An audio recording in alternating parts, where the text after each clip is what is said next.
Okay, I think it's working. Here's that video that I said I was going to make for Vinnie to show him how to throw cards. I finally have my laptop back. So, there's two methods, really. There's one, or I should say there's two methods that I use. One of them, I call it the Gambit throw, just because it's how Gambit kind of throws it in X-Men. And it's actually an easier throw. It's pretty accurate. The only problem is that you don't get as much rotation, so the card doesn't stay as stable and won't fly as far as the other throw that I kind of made up. The second throw, though, has a lot of power and it can fly far and it'll fly really fast. The only problem is that it's really hard to aim. It's inaccurate. The accuracy kind of, I guess, you learn it, on your own. When I first started throwing it like that, it would just go everywhere, like absolutely. I had zero control over where it would go. Now when I throw it, just because I've been practicing, I don't get it spot on. Like, I can get it using the Gambit throw, but I can get it at least in the direction that I want it to go most of the time. But before we get into how to actually throw it, just so Vinnie can kind of understand the science behind how all of it works. That way he can, in the future, he can design his own throw, or really throw anything. I mean, more than just cards. This is universal for knives, everything. So with this little bit of information, he can kind of just learn to throw anything, really. But since he plays football, I'm actually going to reference... oh man, there's my Facebook thing going off. I'll ignore it for now. So he'll probably understand it a little bit better if I use some football analogies, I guess. First one being spin. I don't know if you've ever thrown a football or whatever, but a lot of times coaches will talk about having a good spiral when you throw things, and the reason why that you want that spiral is because it keeps it stable in the air. It doesn't wobble, it doesn't veer off, it goes straight. Same thing with bullets. When people are shooting guns, there's grooves on the inside of the barrel that make the bullet spin, that adds more stability. Same with arrows. The fletching is kind of like this. It's not actually straight on the arrow, so it creates a spin to keep everything stable. Same thing with cards. I have a magic card here. It's actually, as you can see, it's actually pretty bent, but that's okay, because as long as you make it spin, the bend doesn't really matter. I even have another one here. It's actually even torn. Again, doesn't really matter as long as you get a good spin. And to demonstrate why spin is important is if I take it and I just drop it, it drops. But if I take it and let's see if I can do it, and I spin it, it'll actually get a little bit of hang time. It'll still fall down because it's not really moving, but it does hang in the air for a little bit longer. I don't know if the camera caught that or not. I saw it. I didn't give that much spin, but it did stay up in the air for a fraction longer. I don't know if it caught that one, but that one was really good, and it actually stayed even longer. So spin is really important. It keeps everything stable. That's actually, that motion is known as gyroscopic stability. You can YouTube it. They've got all sorts of things, but it's the same concept that they use on cruise ships, actually, for like pool tables. It's all gyroscopically stable so that it stays at the same balancing point despite going over the wave. So, getting on to the actual throw. The first one I'm going to show you is the Gambit throw, and it's really easy.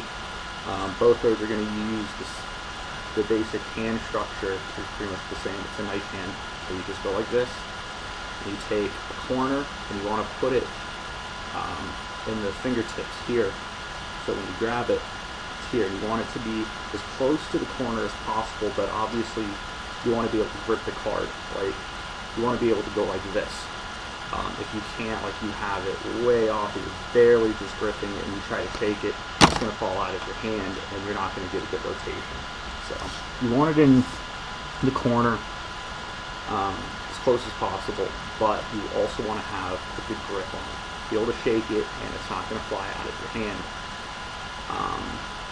Now for the release, it's something you kind of feel. I mean, actually, if you do it, you know, really hard, it's actually going to come out of your hand anyways. And that's actually kind of the best. That's the best way to go about it. You'll actually get the maximum spin that way. But again, you know, it's something that you're going to have to feel out. You know, it's all about feeling and going parts. So just to demonstrate, the camera might not catch it, but take my word for it, it works. So you got the grip like this, and you're going to kind of curl your fingers down, and it's going to kind of touch. The corner should kind of touch in this general area. I have like rather large hands, but Vinnie, your mom tells me that you're like my height. I'm like 6'1", and I'm 21 years old. Your mom tells me that you're like 5 foot tall, and you're like 13 or something like that, or I don't know. You're really young, so you're like a huge dude, which is awesome. She tells me that you're in football. Dude, stay in football. Like, your NFL star status, like, in the making, for sure. Stick with it, dude. Oh my god. So, anyways, going back. So you're going to kind of bend it like this. You're going to curl your wrist back, like you're pointing at yourself, like this. And you can either do it just straight from here, it works, but if you want to get a little bit more power, you can actually curl up everything. And I mean, reach back, you know, like behind your shoulder. And then when you go, it's almost like a yo-yo, or kind of like when Scorpion does this thing. He's like, get over here. You want to fully extend your arm before releasing. That way you get the maximum amount of power, the maximum velocity in the throw. And everything will actually result in a better spin, and you'll be able to throw further.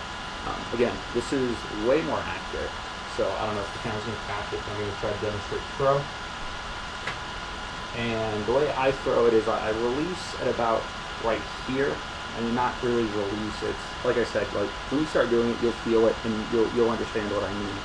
But right about here, just for accuracy reasons, whenever I throw it, my cards have a tendency to do one of these, which is personally just how I like to throw. That's just me though. But it actually flew all the way to the other side of my room, hit the wall, fell onto the bed. I've been doing it for a while, so don't be discouraged if like you throw it the first time and it just goes straight to the floor. Like it happened to me when I first started throwing. You know, so don't worry about it. Just keep practicing. You'll learn the release and everything. Like I said, it's just something that you feel. So I got another card here. I'm going to show you the throw that I made. Again, there's a lot more power, and I don't know why, because you don't do anything dramatic like this. It's actually just a really short movement, but every time I do it, it goes further, it's more stable, and I actually cut my friend. Like, I gave him a small paper cut when I threw a card at him this way. So that alone just says that it is a more powerful throw. Again, with the power, you lose a lot of accuracy, and I'm still trying to work out the accuracy.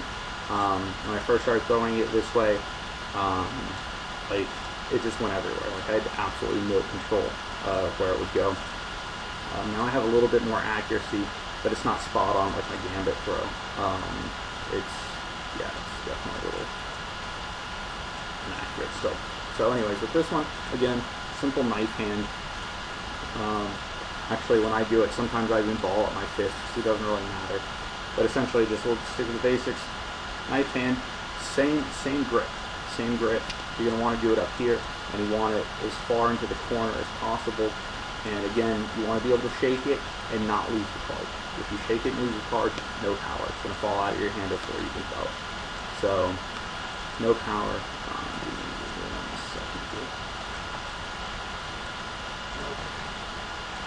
Alright, so, and then you're going to put the corner of the card here, so that it kind of lies across your fingers like this, and when I do it, it's kind of hard because I'm kind of cramped here. I don't have much space in this corner.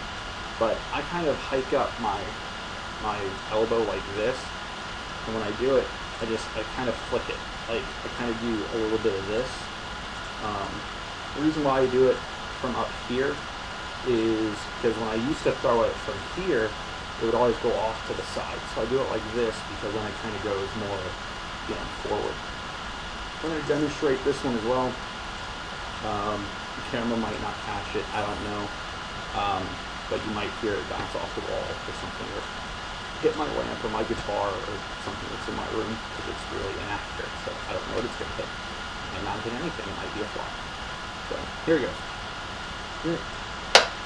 There you go, it hit the fan that's right next to me and bounced into the thing. But as you can see, or as you can hear maybe, it actually hit really hard. Again, like I said, it's got a lot of power from the drive on this. There we go. That time it actually flew across the room with my dresser. So that concludes it. It's an 11-minute video. I know it's kind of long, talked a lot, but I really wanted to make sure that you understand the science and really get some background info on just the physics that are at work here. Like I said, when you figure out the science behind something, you can actually apply it to more than just like now. You can actually apply it to life. If you just know, oh, well, yeah, I know this technique and blah, blah, blah, there it is. Yeah, I learned it. But if you don't learn why it works, you can never apply it to anything other than just that. So keep that in mind. Like I said, stay in football, dude. You're a really big guy, and you can easily make varsity when you get into high school. Don't worry about what kids think about you. Trust me, once you get into high school, everything changes. Once you get into college, everything changes after that too. I fairly recently just got out of high school. Like I said, I'm only 21 years old. The world as you see it now, when you're my age, you're gonna look back and just be like, why did I even care? Like, it doesn't even matter now. So just keep on keeping on, dude. You're doing good. You're doing good. Have a good one, guys.